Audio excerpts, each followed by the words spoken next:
Hi everyone, I'm going to show you the simplest way to create a double exposure. So creating a composite, which is multiple pictures layered together. We're just going to use a blending mode with this, and then we'll do some other edits besides that. So far I have two pictures, this image, and I'm going to combine it with this image. Both images have been edited ahead of time. However, I do recommend that you take your original files, put them on top of each other first so you know how they're going to blend together, then do your edits separately.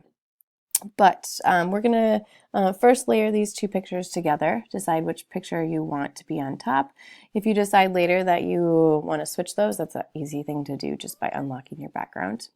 So I'm going to move this picture on top of the other one.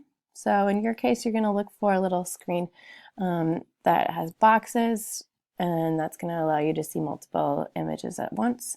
I am using an updated version of Photoshop right now, so I'm going to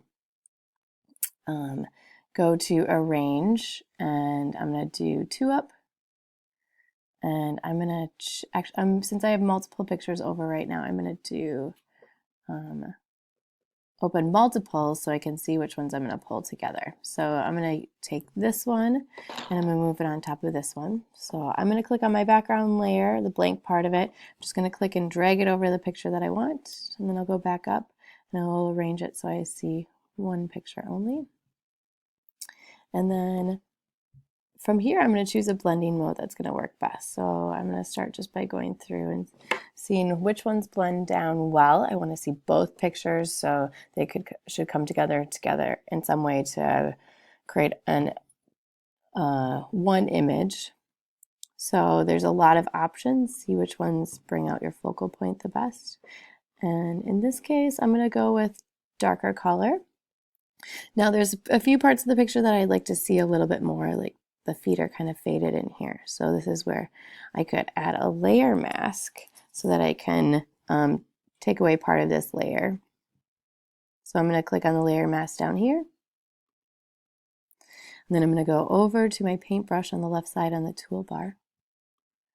And I'm going to choose black because I want to be able to see through this layer, so a little bit more of this layer can come through.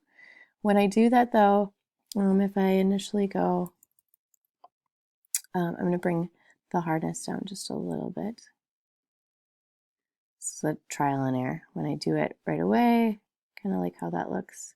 If there's part of it that I don't want to see through quite as much, so like if I click here, it's pretty bold in comparison to everything else. So I'm going to undo, Control Z, and then I can bring my opacity down. When I go to it now, it brings it out, but just not quite as much.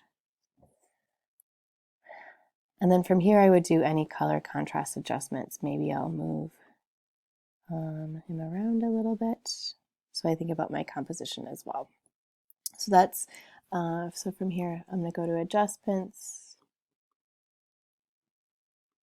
Maybe I'll do some curves. Increase the contrast, which is popping out the highlights really nicely. I could go and do some color curves. So this is bringing out reds or taking out reds. It's kind of cool to let some of that blues come through. Let the reds come through in the shadows here. So this is the dark area. When I bring the reds above that line, that's going to increase the reds in the shadows. In this area, my highlights right here come across in this area in here. And so when I bring the reds down, it's going to take away some of those reds. I can see what it looks like for the greens as well. That brings out just a little bit of green, and maybe I want to decrease it. I'll keep it up in my shadows as well.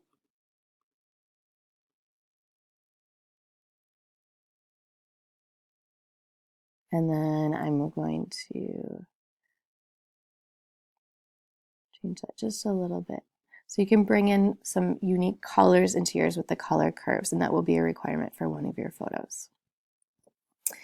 I'm also going to look at vibrance and saturation. So in this case, it's mostly cool colors. When I bring the saturation way up, it gets very yellow in a few spots. So I'm going to keep that down. I can see what it looks like with the vibrance. And since I've already done the color curves, I don't need to change a lot with the vibrance at this point. So I'm going to save this. And I'm going to go on to the next one after that.